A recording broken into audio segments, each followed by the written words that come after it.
8 years ago, in 2007, he was still Senator Obama at the time, but Barack Obama visited Selma, and he gave a speech about what his debt to the people who marched was. Let's take a look. So don't tell me I don't have a claim on Selma, Alabama. Don't tell me I'm not coming home when I come to Selma, Alabama. I'm here because somebody marched for our freedom.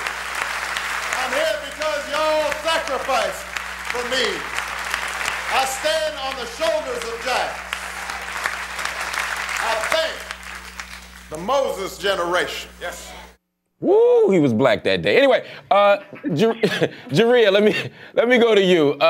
He's returning to Selma this weekend. What does it mean for him to be there in Selma with protesters, activists, and other people commemorating the moment?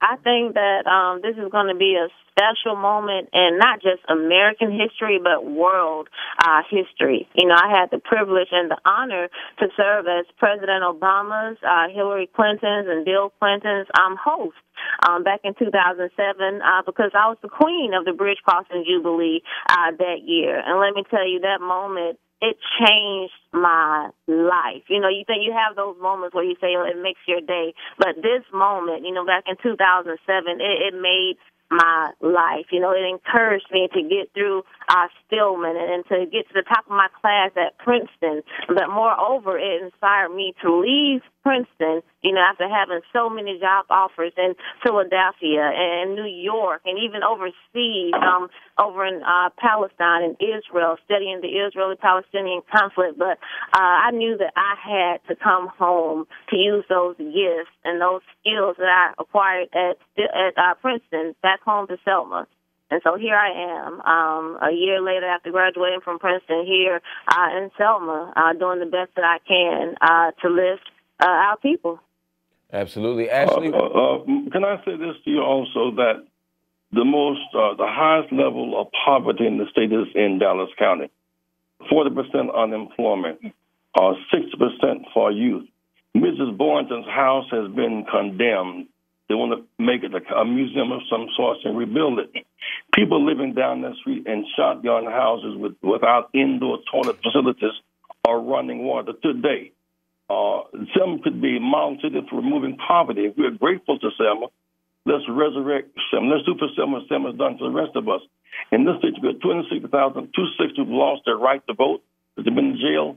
180 of them are African American. This state got $120 million in federal government for education. They spend on jail upkeep. They turned back $9 billion on Medicaid. This state is rancorous in its racism today and its oppression. And so we cannot just kind of romanticize Selma and not realize that there's a radical backwards trend occurring even as we speak. Let me go to you, Ashley, because Reverend Jackson raises an interesting point, which speaks right back to the question I asked about President Obama being in Selma. There are these structural challenges. There are these persistent inequalities that exist in the country at the very same moment that a sitting president is going to Selma. I'm not asking because Obama's black. I'm asking because he's president. Is it problematic or complicated or even compelling that he's there speaking back to Selma in this moment when there's so many things at stake that may or may not be addressed in the Congress and in the executive branch?